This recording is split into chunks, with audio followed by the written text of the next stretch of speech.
Hello, everyone. Good evening. Welcome to another Saturday night live stream here on Classic Comics. So I'd been thinking about what I was going to call this thing because I wanted to come up with a good name for it. I think that I finally came up with Saturday night Jivestream. I d- I don't know if that's really any good or not, but that's the best I could come up with. So that's what I'm going to call it for now. So for this live stream, my plan was to kind of talk about the big tentpole movies that are going to be coming out this coming year. Just kind of discuss the film slate and which ones I'm excited about, which ones I'm not excited about, which ones I'm going to actively avoid. And also, in addition to that, also maybe spend a little time talking about the Wizards of the Coast and their open gaming license controversy. I do think that I've done a previous stream with that, so I'll leave a link for that in the description if you want to check out my live stream talking about One D&D. And then we'll maybe finish up if we have time with a little bit of Super Team Family. And I did an interview earlier this week. I believe it was Thursday evening with Ross Pearsall, who is the creator of Super Team Family. And he was just very kind to come on and talk with me. And I thought it went pretty well. And I'll leave a link to that in the description if you want to check that out as well. And again, thanks to those who watch and thanks to those who will check this out on a replay. So as we get started here, we've got a whole bunch of stuff coming up for the coming year as far as big time movies. I'm going to do a screen share here. Let me bring this up.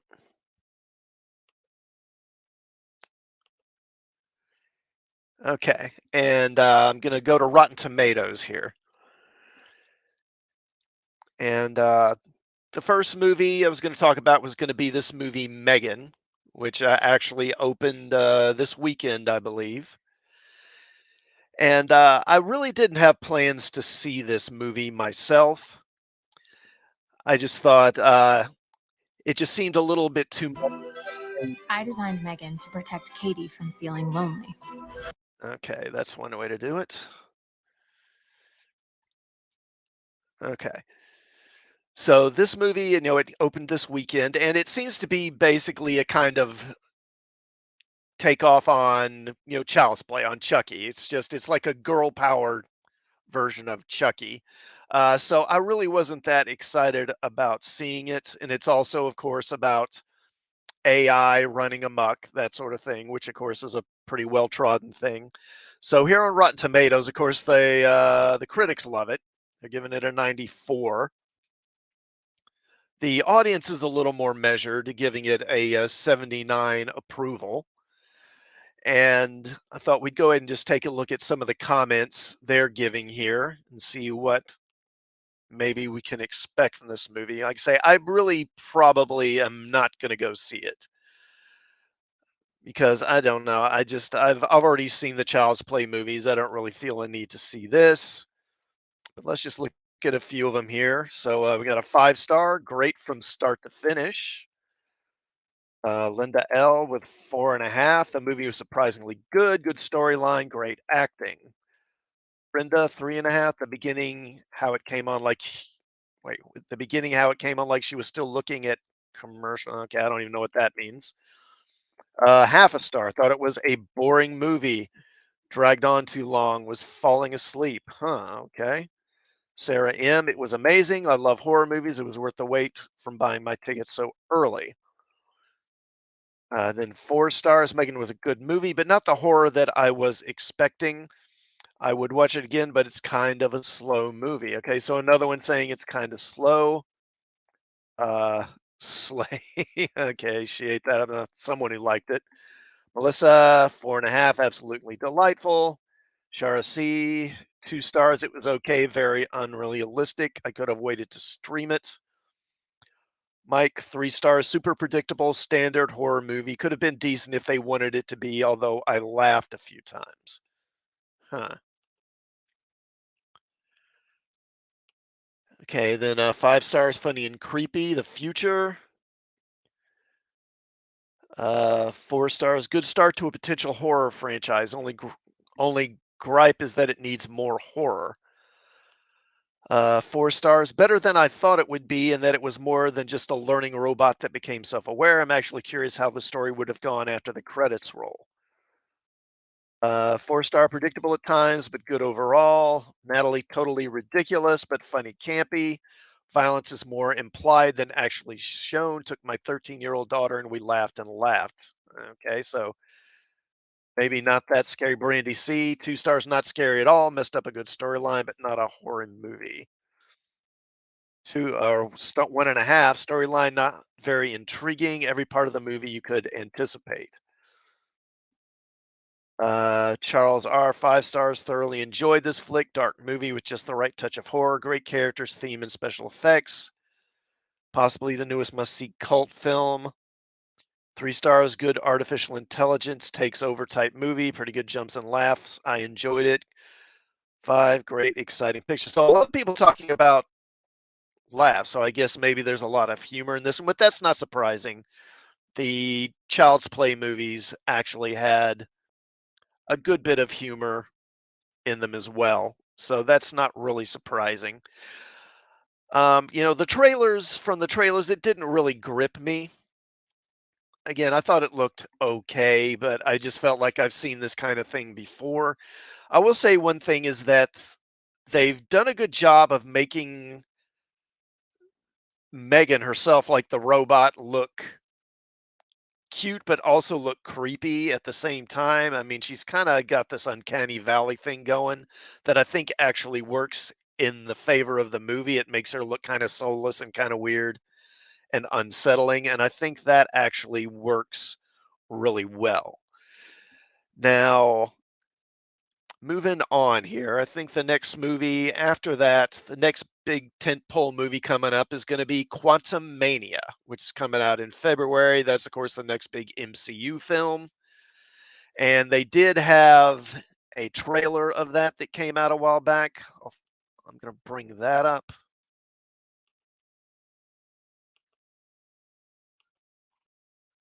Let me get that in here. Let's see. There it is. Okay. All right. So Ant-Man Quantumania. And I gotta say, overall, I was not that enthused by this trailer. We see Scott in kind of his first, I guess this is the first film he's been in that's a post in-game. So we see he's kind of famous now. Of course, people confuse him with Spider-Man, which is kind of funny. But the thing that kind of made me just sort of shake my head is, of course, since the first movie, he spent 5 years down in the quantum realm. So when he comes back, his daughter is now grown. Of course, she was a little kid. Now she's a teen. And of course, now they've had to make her a big part of this plot. And as we see in here, so of course, she's a young female. So, of course, naturally, she's a genius and she loves the science. So she's created some kind of gadget that can transmit or broadcast into the quantum realm. Um, and then when Janet here, played by Michelle Pfeiffer, when she realizes that she's transmitting a signal into the quantum realm, she's like, "You got to stop this." And apparently that's bad. And then they all get pulled down into the quantum realm, I guess. And obviously, visually looks pretty good. The quantum realm seems to be kind of the MCU's version of the microverse in a way. So in Marvel Comics, they have this thing called the microverse. It's basically a parallel universe or alternate universe you can access by shrinking down lower than the subatomic level. Once you shrink below a subatomic size, you enter the microverse. And it's got some similarities. I mean, in that, again, that's how you get to it, but there's also a lot of differences. Like in the microverse, they don't have the whole kind of time distortion thing. That seems to be something they've added in.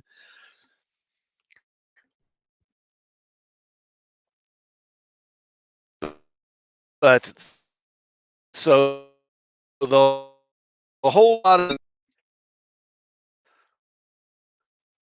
but the thing is that, okay, they're just doing the same thing that they've been doing in Marvel shows and movies for a while now, which is basically you've got a movie or show headlined by a popular male character. But what you're going to find out as you watch it is that the show is really less about the headline character and more about all the female characters around him. Again, you've got Ant-Man, but then in the trailer, you've got Ant-Man and the Wasp and the original Ant-Man and the original Wasp and his daughter. So three you've got five characters, three of them are female, two of them male. And honestly, Hank Pym, who's the original Ant-Man, he played by Michael Douglas, like Oscar nominated actor, pretty big name certainly back in his time. And he's basically an extra in this trailer. He doesn't really even say any lines, I don't think. It's pretty much the trailer is mostly the original Wasp, then Hope, the current Wasp, played by Evangeline Lilly, and then the daughter. It's mostly them, and then you get a couple of shots of Scott, and that's kind of it. And it just everything about it screams that it's going to be another one of these MCU films. Oh yeah, and Bill Murray, forgot, yeah, Bill Murray's in it. I don't know what role he's going to be playing. That'll be interesting. And of course, this all leads up to them, I guess, meeting Kang or a version of Kang the Conqueror. And I guess maybe he is trapped in this place. That seems to be kind of how it is. And he's going to make some kind of deal, I guess, maybe, or try to get Ant-Man and the others to help him escape the quantum realm and get back into the main universe. And of course, Kang already had an appearance in, what was it, Loki. He appeared like towards the end of Loki. And I wasn't too impressed with that version of Kang at all. He seemed like he was just like this guy sitting at a desk. And I was like, okay, how can you take Kang the Conqueror and turn him into just some like bureaucrat sitting at a desk in an office somewhere? It just was so disappointing. Now, I will say at least here he kind of looks more like Kang. You know, he's more or less got Kang's outfit on. I will give them that. But still, I'm kind of skeptical. I just don't trust Marvel anymore. I don't trust Marvel. I don't trust Disney, and I'm gonna have to see this to think that it's good before I'll believe that it's good. I'm gonna guess that it's gonna be just kind of another tedious film with maybe a little too much humor, a little too much of girl power, and it's just not gonna excite me that much. Now let's move along. I think the next movie, what is it? Okay, so next one, then let me bring up. I've got the trailer for that one up here. And that is Cocaine Bear. That's kind of the next one I'm intrigued by.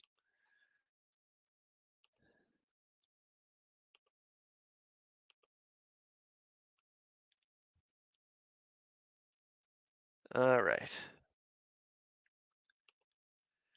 And of course, this trailer came out not too long ago. And I think it grabbed the attention of a lot of people. You know, I think it was pretty well received. The movie looks like, you know, kind of goofy fun with a bit of gore thrown in. It is, as some will say, you know, based on a true story, a very loosely based. And I won't get into the real stuff. I don't think it doesn't really have that much bearing on the movie. Here, as they say, inspired by true events.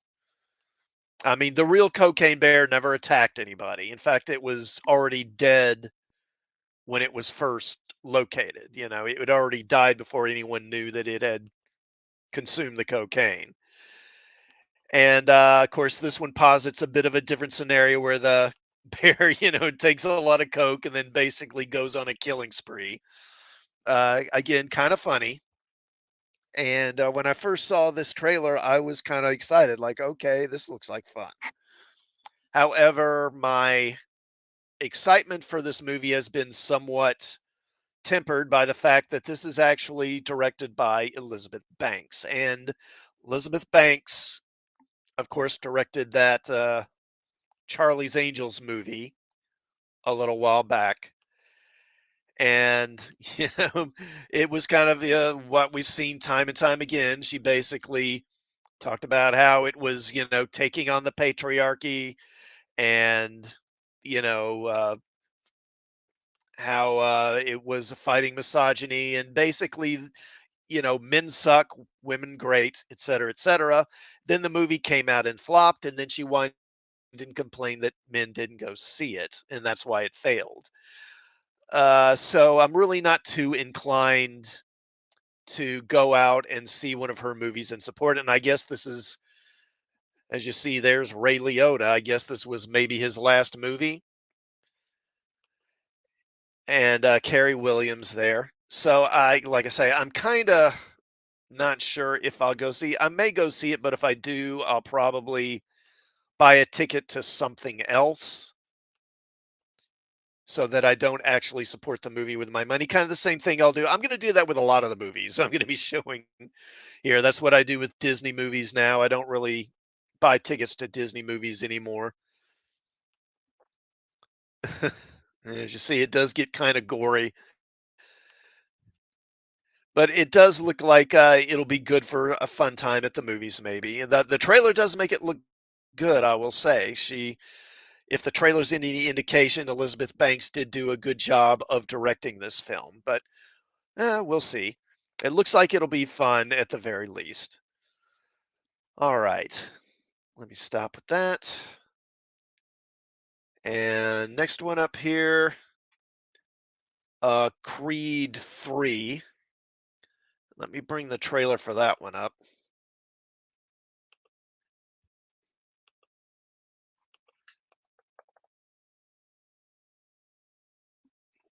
Give me just a sec here.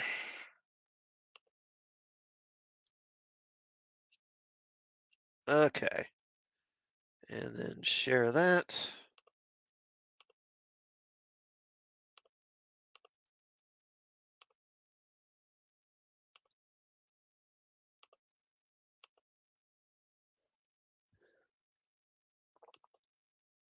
Okay. So, I mean, I saw the first Creed and I thought it was, actually pretty good. I thought it was a pretty good film. Um, I haven't seen the second one. I probably should have, because it has Drago in it and everything. But I really hadn't had any plans to see it, and I'm honestly even less interested in Creed 3. I mean, it looks like it'll be fine. I do know there's a bit of a controversy around this one, I guess, because of Stallone. I mean, I don't know the details, but I guess they were going to kill him off maybe because I don't know. I think for some reason or another, he didn't like the script. And they basically said, well, we're going to go ahead and do it anyway.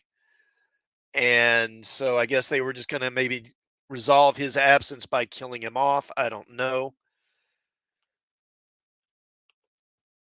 And I don't know. Maybe I'm sure it'll be fine, but I'm just not that excited to see this one. Like I say, the first one was okay. I still need to see the second one. And I know John Major, of course, this guy John Major here is in it. He's the guy who's playing Kang. Um, I mean, I really don't see him as Kang the Conqueror. Uh, so it'll be interesting to see what kind of a performance he gives in Quantum Mania. I hope it'll be good, but ever since Iron Man 3, I've always been a bit leery of the casting job that they do in these MCU movies with their villains, because uh, uh, I just really did not like Iron Man 3 at all. Now, next one, Scream. And I don't know, is there even a trailer for that one available? Let's see here. See if I can bring that up. I did not see the last Scream movie. I saw the first three. Never did see any of them after that. Never saw four, never saw five. And okay, yeah, so I guess there is a Scream 6 trailer. And okay, hold on, let this ad play. There we go. Let me bring that up.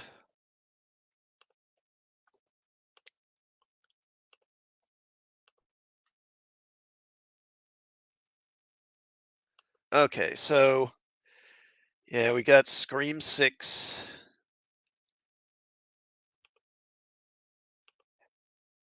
And I've heard, well, I don't know, maybe I shouldn't say because it's kind of a spoiler, but basically there's yeah, I probably shouldn't say it's a spoiler thing. But anyway, with Scream, I mean, you know what you're getting. But I don't know, after the third one, the thing is, is that it was such a parody of horror films that it was kind of fresh at the time, but I don't know, just kind of first of all, the joke kind of wore out over time, and also the fact that it was such a parody that they really leaned into being almost a parody of itself in a way because they kept leaning into so many of the tropes that I don't know, it kind of lost its allure for me. And I don't know, you can't see too much in these images. Anyway, it's not one I'm really planning to see. When is that? March 10th. Oh, and well, as long as we're here, let's take a look at at Renfield. That trailer came out this week, and that was certainly interesting to see. Renfield, of course, is a character who dates back to the original Dracula, where he was, sort of Dracula's, or aspired to be Dracula's servant. And this is sort of a modern take on it.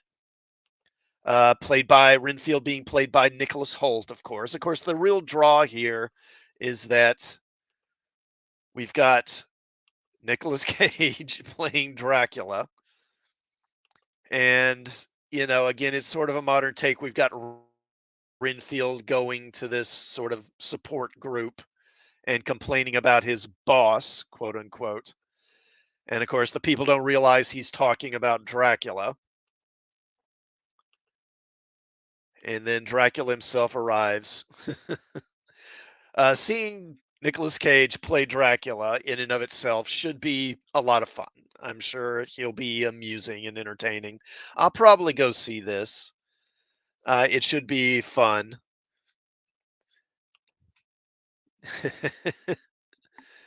Yeah, he does look pretty good there. I do like the look they give him. So yeah, we'll probably be seeing that one. But let's move on to the next one here. Let's see, which is going to be Shazam. Okay, so Shazam, this comes out March 17th. And if I can bring that trailer up, give me a second here. There we go. No, that's the wrong one. Let me try that again. There it is. Okay. All right, here we go.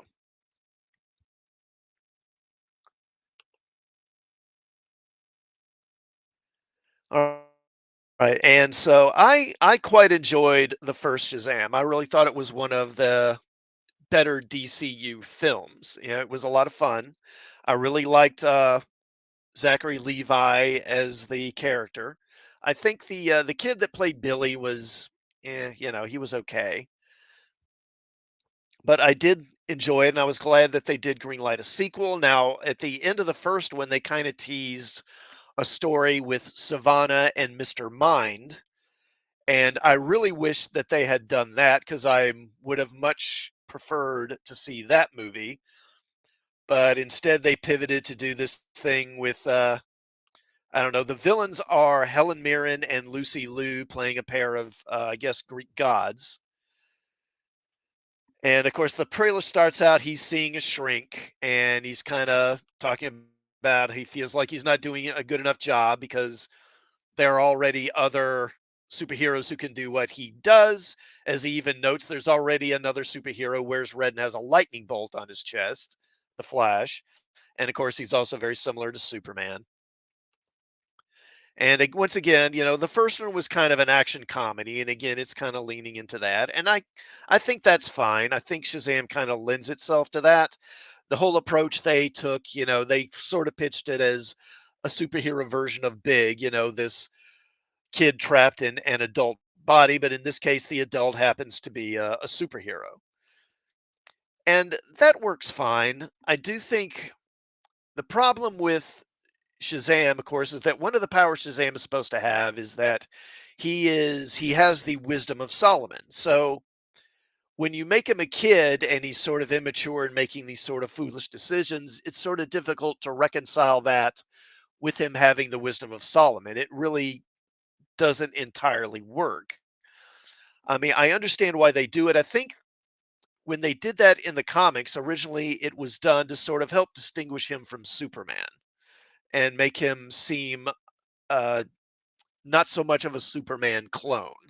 Because obviously, when he was created, he was very much a knockoff of Superman, and is still is in many ways. But I think that's why they did it, and it sort of makes it, is because of that, his whole Wisdom of Solomon thing. Sometimes it doesn't really seem to work, but it does make him a more fun, entertaining character to watch in many ways, I think. And as I say, in this movie, the villains are Lucy Liu and Helen Mirren, who play these daughters of Atlas. So they're these ancient gods who are coming to cause havoc. I don't know. And of course, this is, you know, we got to have women be the villains for some reason. I mean, I guess that's fine. I personally would have preferred Dr. Savannah and Mr. Mind myself, or Black Adam for that matter.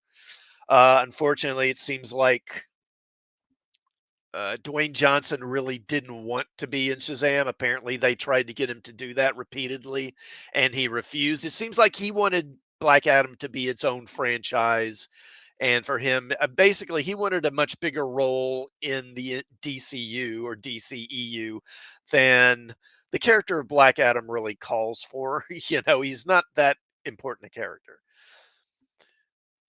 But I will see this. I definitely now, of course, unfortunately, this thing is kind of dead on arrival in many ways because, of course, we already know they're going to be rebooting, and this will probably be the end. Now, of course, Zachary Levi went out on Twitter and basically kind of said some things. He didn't come out and say it outright, but said things that suggested that he wasn't going to be replaced or recast as Shazam.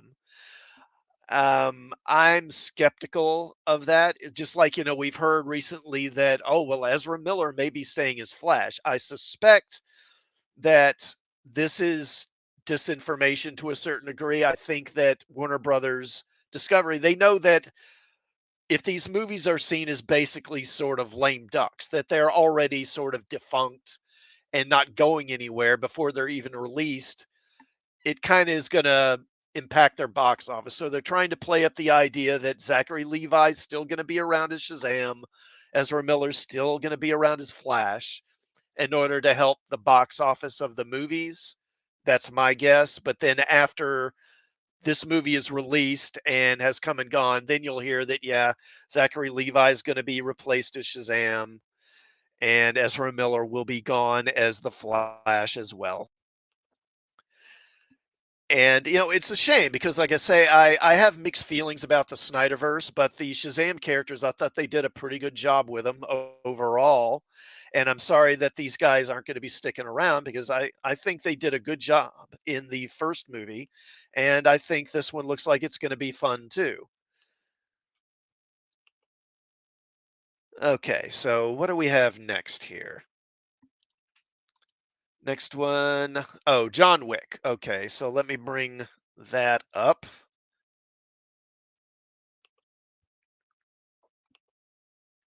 Give me just a moment here.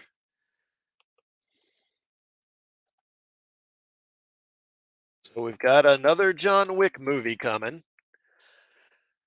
and I'm not sure what this was is about. I guess I don't know. Maybe at this point they killed his dog in the first one. Now I saw the first one, and I thought it was good. I enjoyed it. I don't think I maybe liked it as much as some people did, but I thought it was fun. I haven't seen the second or third one, but I'm guessing I don't know. Do they keep killing his pets? Like, are they onto like his goldfish now? Like his goldfish has been killed, so now he's coming after the people who killed his goldfish. I don't know.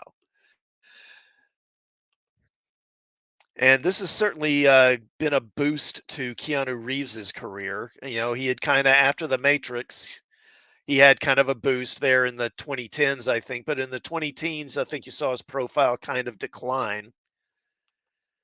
But here in the last several years, he's seen quite a bit of a boost from these John Wick films. You know, it's good because it takes advantage of his strengths. I mean, I like Keanu Reeves, but honestly, I mean, he is not the greatest actor in the world. You know, what works for Keanu Reeves is that he looks cool. You know, he's got a cool look, and the best movies he's in are the ones that basically have him running around doing cool things, but not talking a whole lot. You know,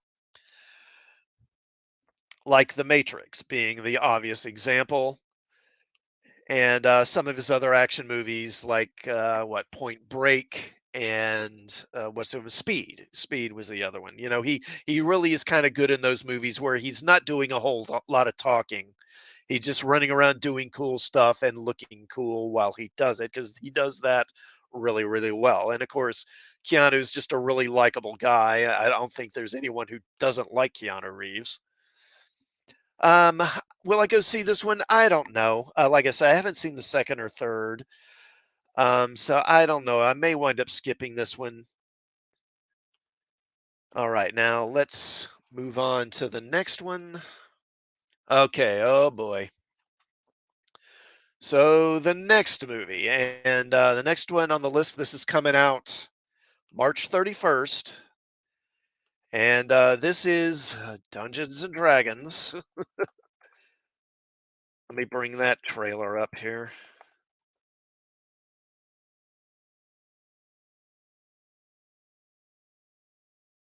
Just a moment.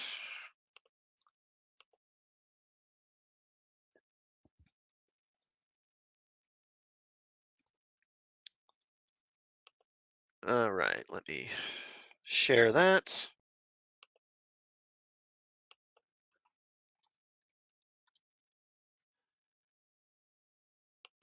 Just a sec. Okay, here we go. All right. So, and if I haven't, I mean, I assume I probably said it before, you know, but I'm a longtime D&D fan. I started playing D&D in 1978, pretty early on, and played it pretty solidly for about a decade. Then went into college, played sporadically in college. And then after I got out of college, really stopped for a few years. Then when The Lord of the Rings came out, I kind of got into it again because that was around the same time that they did third edition and played a little bit for a little while, but it was just so hard trying to find a group and maintaining a group when you've got a bunch of adults who have jobs and families and everything. So really haven't played much in a long time, close to 20 years now. But certainly was excited to hear back when they were going to be doing a movie. Then the trailer came out, and I was a little bit disappointed because it's pretty obvious they're kind of following a Marvel style formula. And I understand why they're doing that. You know, Marvel's popular, it makes money. So I see why they would take that route. I personally would prefer more of a kind of pulpy feel to the movie, something more along the lines of, if I had to say, like of Conan, like the Arnold Conan movies or Excalibur or something like that, rather than Marvel films. But what can you do? And now the trailer is, of course, fun to look at. It particularly if you've been playing D&D for a while, it's fun to look at it and spot all the monsters. Like right off here at the beginning, we've got a displacer beast, which is a classic D&D monster. Black dragon there.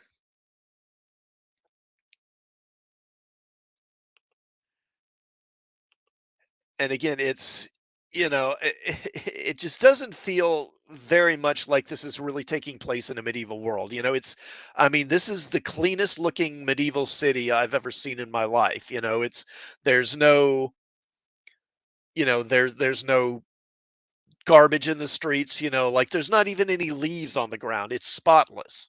There's no leaves, no dead leaves. There's no, you know, dog poop. There's no cow poop or horse poop. There's no animal dung, even though presumably these streets would be filled with animals moving around, livestock and horses and such.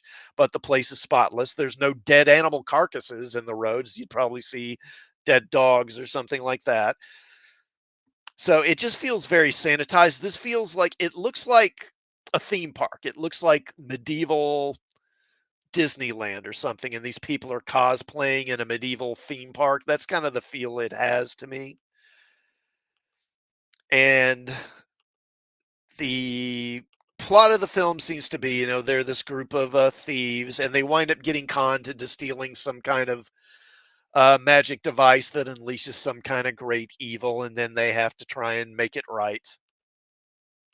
Again, Black Dragon there spewing acid.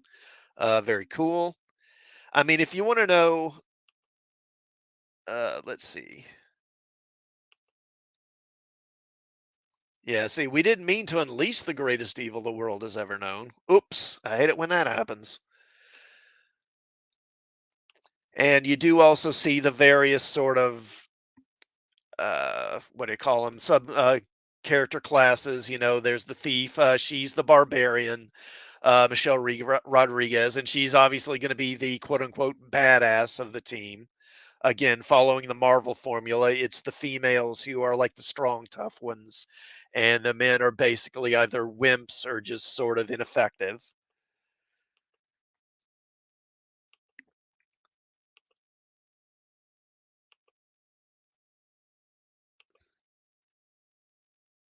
And let's see here.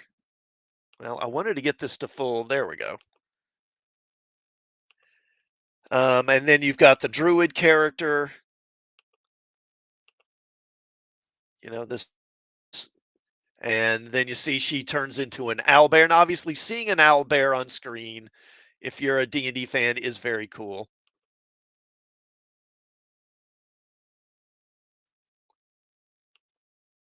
But again, it's like the females are a barbarian, so obviously she's the badass fighter, and then druid is a female, and she can turn into these big powerful monsters. Meanwhile, the males are basically thieves and magic users who are kind of wimpy.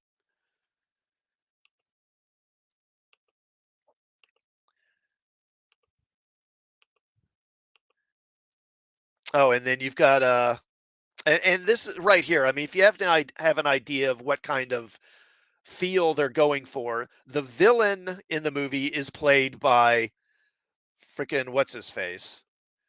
I don't even remember his name now, but this British actor, Hugh, what is it? Hugh something? Hugh Grant. Hugh Grant, I believe that's his name. And of course he back in the 90s was pretty popular, and he was widely known for basically playing kind of what's the word? Basically playing wimps, playing wimpy characters. He did a lot of sitcoms where he played these sort of bumbling sort of male protagonist who the female character sort of swoons for.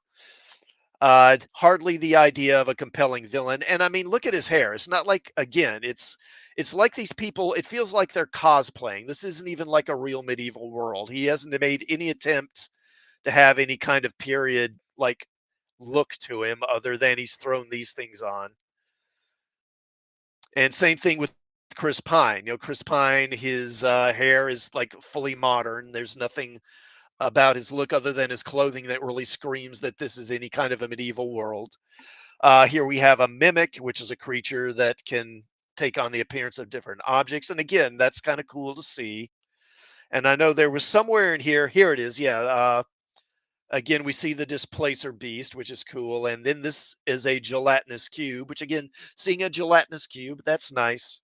I'm sure I'll watch this movie and be amused by some of the Easter eggs I see. But overall, I got to say, this looks, it just looks really mediocre to me. And again, here at the end, this druid character, she basically is sort of mocking Chris Pine's character because Chris Pine's the leader and he talks about how he makes plans. And then she's like, oh, well, what do we need you for then? And he's like, well, if the plan fails, then I'll make a new plan. She's like, oh, so you make your plans fail, basically trying to make out like he's an idiot. And then we see him playing a lute. Ha ha ha. Um, so again, it just feels very much like Marvel sort of filmmaking. And it, not that it's horrible, but I'm just so tired of that. So I will see it, but I don't have a whole lot of enthusiasm for it. Next, we've got Evil Dead Rise. And I don't know if there's a trailer for that out yet. Let me see here. Let's take a look. So, Evil Dead, Evil Dead isn't a franchise that I'm really that crazy about. I did not see, okay, yeah, there is a trailer. So, I guess I'll bring that up. So, I didn't see the original Evil Dead in the theater. I was too young. But I did see it on video not too long after because me and my friends, we were big horror fans. And I think we saw it, I think I saw it on home video, like on VHS originally. And then same thing with, I think, Evil Dead 2. Although the thing with Evil Dead 2 is it's basically just a remake of Evil Dead 1. It's just that they obviously have a bit more of a budget and there's a lot more humor in it. But I've never been the biggest fan. I enjoyed them okay for what they were, but I always felt that just the gore in it and then all the goofy humor was just kind of a weird. I don't know. It was kind of a pairing that I never really was that crazy about. I did see Evil Dead 3, Army of the Dead in the theaters, and I did enjoy that one. I did think that was one where the humor kind of worked. But now they're doing this, reboot, I guess. I'm not sure if this is a reboot or if it's just a continuation. But I will probably not see it. I'll probably skip this one. So, like I say, it's not as that I ever saw that Ash versus the Evil Dead series, for example. I never really did watch that. I'm guessing at a glance, since I'm seeing mostly female characters here, this will be kind of a remake slash reboot of the series, but it's just, it's going to be, it's going to be a female franchise now. They're going to make females the main characters. Instead of, Ash or some other male character. Like I say, I'm not really that excited for this one. I will probably skip it. Okay, what else do we have here? Super Mario Brothers. Okay. And I know a lot of people are looking forward to this one. Let me bring that up.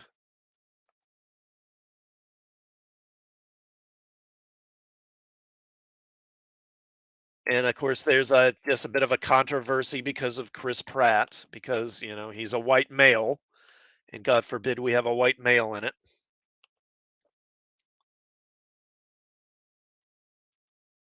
Okay, come on. Let me share this.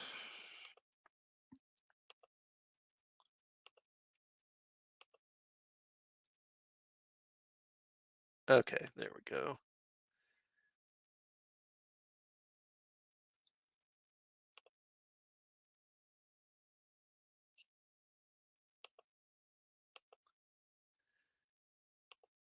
And I'm guessing this one, I know there was some people were kind of upset, I guess, because Chris Pratt wasn't using an Italian, like stereotypical Italian accent. He was just basically just using his normal voice, and he wasn't like saying like I'm a Mario and talking in a very sort of stereotypical Italian way. Um, I don't know. I don't really I'm not the biggest Super Mario Brothers fan. I feel like of course I when I was a kid I played Donkey Kong, the Donkey Kong stuff. And did play the Mario Brothers games, but I think I was maybe just a little too old to really have the same kind of attachment to it that some people have. And we see Donkey Kong. Um, so I just don't have the same kind of excitement to this that some people have. I don't know if I'll go see it or not. But I do expect that this is probably going to make a lot of money and be a big hit. And again, we see all these different characters from the video games. And like I say, I'm sure I understand why people are pumped for this, but I probably will not be bothering to see it myself. I'm just not that excited by it. It does look good though. I mean, the CGI, they've certainly done a good job with it. All right. Let's move on to the next one here. Okay. So Guard the Galaxy Volume 3. Now, this is one of the movies I am looking forward to the most, like a lot of people, I'm guessing.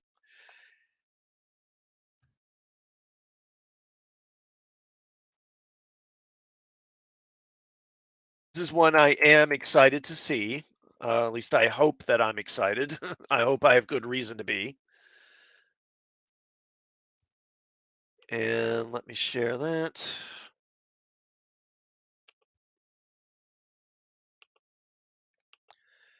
And I've already done a reaction to this on my channel.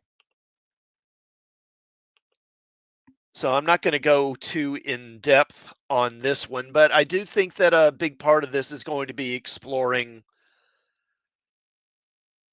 uh, Rocket's background and his origins. Of course, we start off here. They come to this planet which looks like Earth and set down in this neighborhood, that just looks like suburban America. But then we see that the creatures are all these sort of anthropomorphic animals. And I'm guessing this is the world that Rocket is from, and that they come here to learn about his history or his origins or something like that. As I said in my review of the trailer, or not review really, but just reaction to it, that in the comics, his original origin was that he was, from there was this alien world, and he first appeared in an issue of the Hulk, if I remember. But basically, the story was that there was this world, and there was this race of aliens, and they had. It was one of those worlds where they had reached this point of development in their civilization where they had developed AI and robots to do everything for them. And I think they began to kind of die off, and they basically got to a point where their civilization was dying off. I don't remember if it was because there was like a plague or something. I think it might have been just one of those things that they just sort of kind of stopped trying. They basically, with the AI to do everything, there was no point, and they just sort of stopped trying to breed and stuff. But basically, the population was aging, and so they created these robots and androids to take care of them. But eventually these androids, these AI, basically had other ideas. They wanted to go out and explore the galaxy and learn more about the universe. So what these androids did was they genetically uplifted a bunch of animals, turning them kind of into these anthropomorphic creatures, kind of like, cartoon animals, to do the job of taking care of these aliens for them. And then the androids left. They took off into space to explore the universe or whatever. And eventually the humans just died out. And then these anthropomorphic animals just kind of took over their civilization. And I'm guessing this is what you're seeing here, where you've got all these animal looking creatures. And that's going to be mainly it, I think, is going to be looking at Rocket's background and them trying to find Gamora and reunite with her, and Peter Quill trying to win her over. And then here we see this is the High Evolutionary, who, of course, is I don't know if you'd call him a villain. I mean, he is kind of sort of a villain in Marvel. And of course, they've made him a black guy, just like Kang and several others. I mean, that's fine. It's just become such a predictable thing now. And I'm guessing what we're going to find out, they're going to change things so that in the movies, it's actually the High Evolutionary that's responsible for the genetic engineering behind Rocket and all these other anthropomorphic creatures, that it wasn't just some random alien race. And then, of course, there's also Adam Warlock, who pops up as well. What role he's going to play in this, I don't know. It'll be interesting to see. But as I mentioned in my previous reaction video, bringing Warlock in now just seems kind of pointless because, in the comics, Adam Warlock's main thing has always been opposing Thanos. So with Thanos gone, to then bring in Warlock after the fact, it just doesn't seem like there's a whole lot of point to it. But we'll see. Maybe it'll be good. So this is one of the few I'm actually kind of looking forward to. All right, now what's next on the list? So we got Fast 10, and I don't know. Do we have a trailer for Fast 10? Let's take a look here.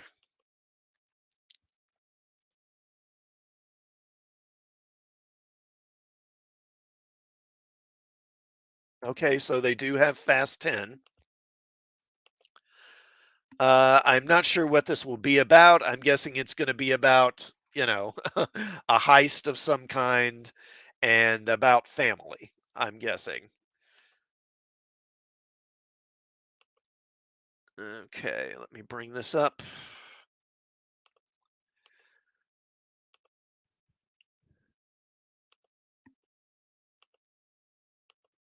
There we go.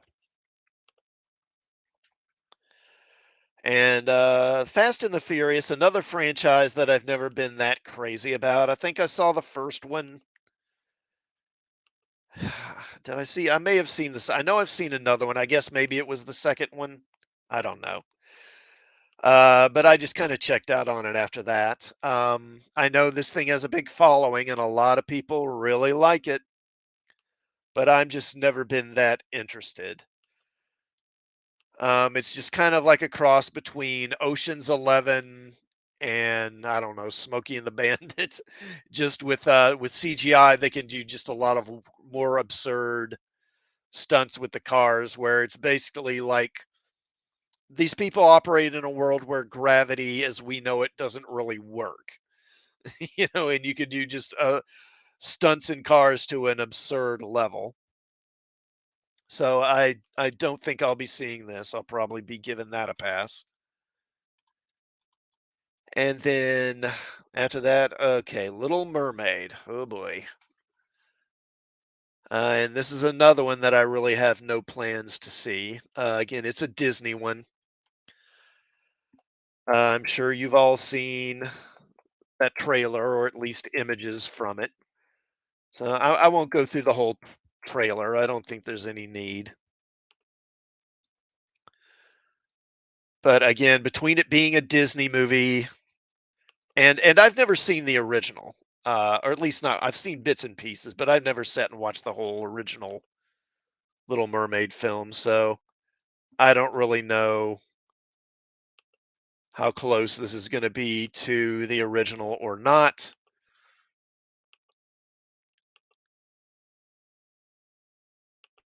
So as I say, I will probably pass. No interest in it. Um, and of course, there is the whole issue of this being like a Scandinavian or Northern European fairy tale, and of course they're casting an African American young lady in it. I mean, she can sing. I've heard her sing in the trailer, and so I'm sure she's fine. But again, I just don't really care much about this one way or the other. So I'll be giving that a pass. And then what else we got here? Okay, Spider-Man Across the Spider-Verse. That's the next one. All right, let me bring that trailer up. So the first Spider-Verse movie, I did not see it in the trailers. Or sorry, in the theaters. Um, but I did wind up seeing it later, and I actually really liked it. I thought that it was a movie that did a very good job of sort of introducing, a sort of race flipped version of Spider-Man, Miles Morales. And I thought it did a really good job of introducing the new version of Spider-Man while uh, also not insulting or dragging down the original version. Okay, let me bring this up here. And the animation was really great. The animation style I thought was a lot of fun, really eye-catching. And I thought just overall that was a very good movie, one of the best Spider-Man movies maybe of all of them. And of course, they introduced all these different versions of Spider-Man in that movie. But again, I thought they did a good job with it and it worked. So I'm intrigued to see this one. I hope it will be as fun as the first one was. Oh, actually, I'm sorry. Wait, this is the original version. This is the original film. This isn't the sequel, or is it? Well, no, no, that was it. What am I doing? I thought that was actually the first movie.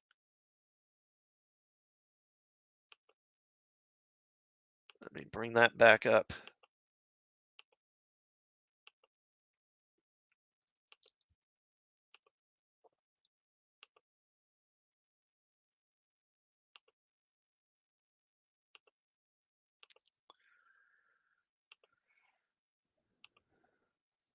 Okay.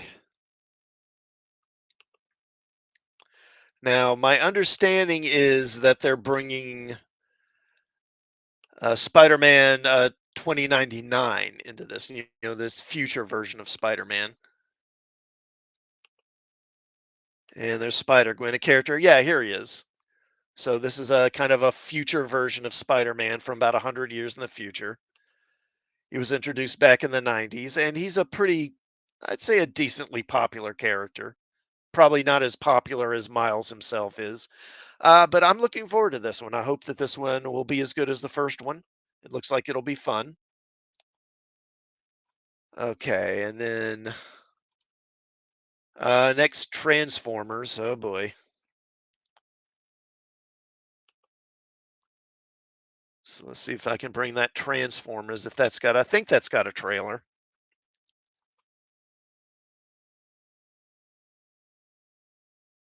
Yeah, Rise of the Beast. That's what this one's called. Transformers Rise of the Beast.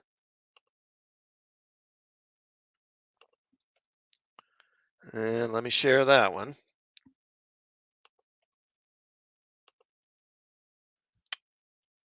There we go.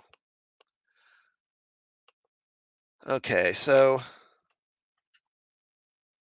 the Transformers franchise, I saw the first one and I actually thought it was surprisingly good. I thought it was actually a pretty decent movie. There were some goofy things in it, some things that I thought didn't really work, but overall, I quite enjoyed it.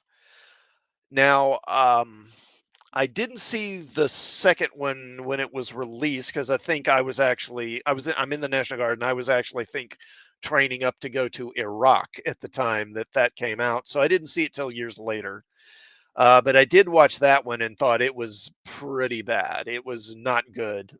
Basically, they took the first movie and then emphasized all the bad things about it, the bad humor.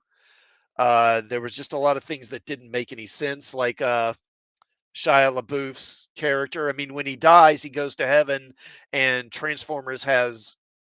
heaven has Transformers in it. Why are there Transformers in heaven? That just it never made any sense to me. And there were other things, and so I never really bothered seeing any of these subsequent films. Now I've heard that the last one, Bumblebee, is actually quite good. I haven't ever actually sat down and watched it. And so I will probably give this one a pass too. I don't hate the Transformers, but they're one of those franchises. I think that I was just, I was a little too old for it when it came out. I was already into my late teens or mid teens when Transformers first came around. And I think I just kind of missed it. If I had been probably 3 or 4 years younger, I'd probably be a lot more into Transformers than I am. And this one, I mean, it looks like, it's kind of more of the same. Looks like it'll be visually very impressive, but as far as being, a movie that I'm going to be excited by, I don't know. I doubt it. So I will probably wind up giving Transformers: Rise of the Beast a pass on that. And this is actually taken longer than I thought it would. So I'm already at an hour. So I think what I'll do is I'll just do a little Super Team Family and then wrap this up. So let me go ahead and bring up Super Team Family here. And we'll look at some covers right quick. And then I will go ahead and conclude this live stream. And of course, this is something I've been doing at the tail end of most of my live streams. I come to this blog here, Super Team Family blog, with a bunch of, the blog features a bunch of fictional covers of team ups that never really happened in the actual comics. And as you can see, often it's basically team ups between Batman and Marvel villains. Now, this blog is actually was created by a guy by the name of Ross Pearsall, and I actually got to interview him on my channel this past Thursday. And in the description of this live stream, I've got a link to that live stream if you want to check it out. But starting here, we got one with Batman and Quicksilver. And this is definitely a Jim Aparo Batman. Not sure who did this Quicksilver, though. And next, Batman and Raven. And now I know this Batman, this cover or this figure of Batman, this is Kevin Nolan, I think, who did the Batman. And this was from an issue of Batman, I believe. And in the original cover, there was another character, this, what was it? It was a female villain, I think it was the Mime, I think she was called, or something like that, who was kind of attacking Batman from behind, and he's obviously put Raven in here.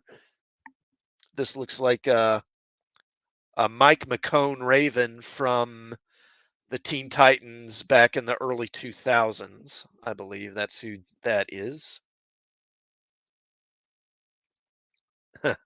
Okay, and we got Batman and the Red Tornado. Of course, this is the Golden Age version of Red Tornado, who is kind of a goofy and basically a kind of humorous character. It's this woman who puts on a costume and literally puts a stew pot on her head and goes out and fights crime. Not really to be taken seriously. Of course, in the Silver Age, they would do a sort of new version of Red Tornado, who was an android with wind powers. One of my favorite characters, actually. And Batman and Rick Jones.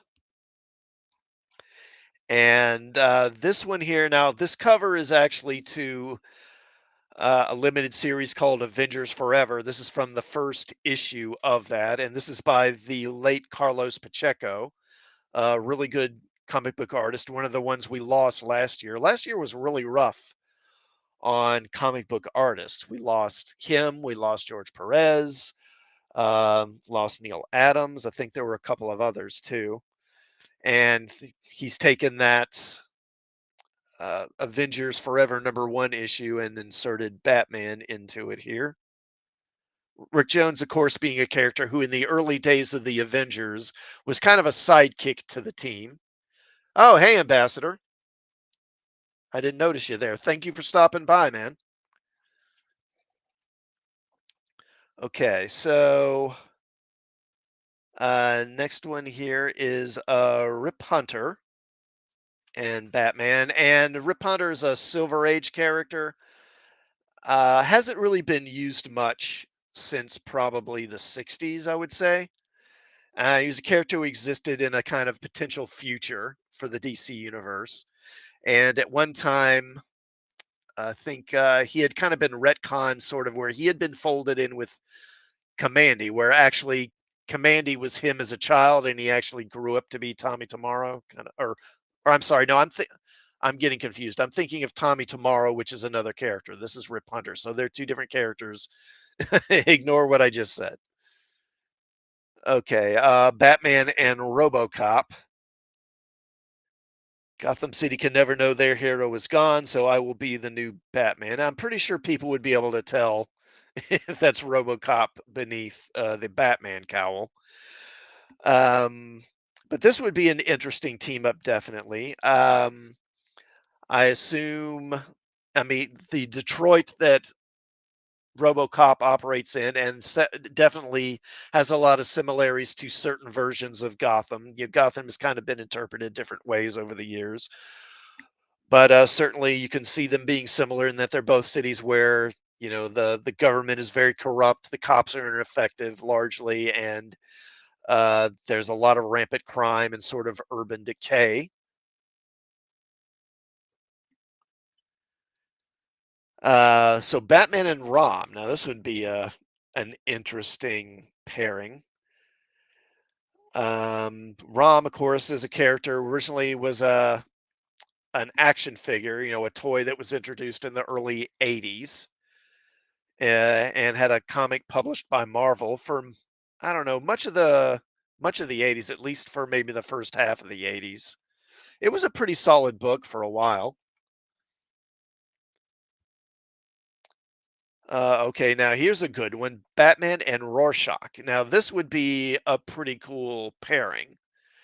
Uh, it would be interesting to see Batman's reaction to Rorschach. I would think that he would probably want to throw Rorschach into Arkham Asylum.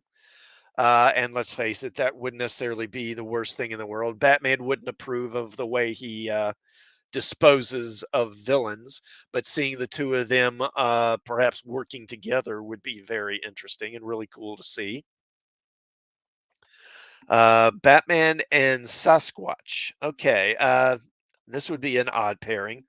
Sasquatch, of course, being the person who the strong man for Alpha Flight, and I think this version of Sasquatch here. This is, of course, by John Byrne. John Byrne created the character, or co-created it, and this is from a cover for Alpha Flight. And then I'm not sure where the Batman comes from, though. Batman and Harvey Pekar. That would be interesting.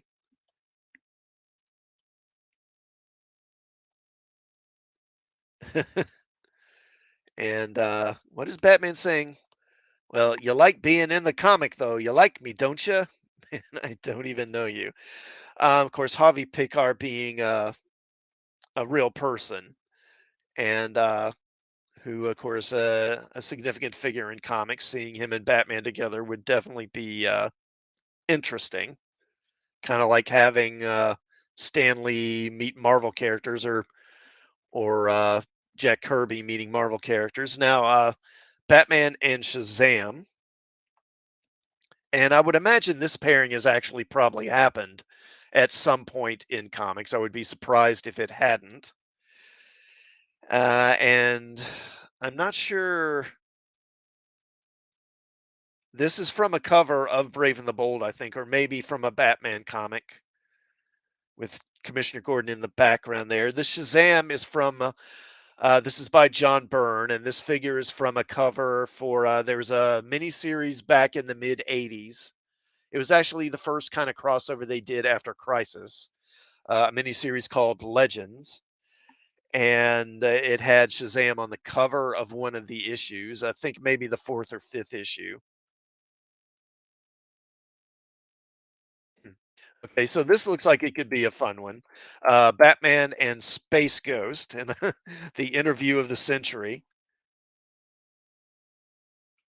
with evidently Batman interview, or rather, with Space Ghost interviewing Batman. Having Space Ghost interview, say, the Adam West version of Batman would be fun. Then Batman and Speed Racer, an interesting pairing again. Of course, in a way, it makes sense. They both have pretty cool cars filled with gadgets. And having maybe a kind of an anime style comic with the two of these working together, that could be fun. And then Batman and Speedy, and or Speedy being the sidekick, basically Robin to Green Arrow. So having Batman work with Speedy might be interesting. And it looks like the cover kind of poses Robin and Green Arrow's killers are still free. So there maybe they think Robin and Green Arrow are dead and are going to go out and avenge their deaths. That could be interesting. All right. So what, I'm at about an hour and 15 minutes. So I think I will go ahead and wrap it up here.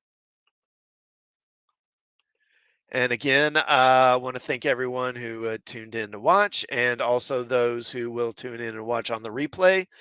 And thanks for watching once again, and I will see you all next time.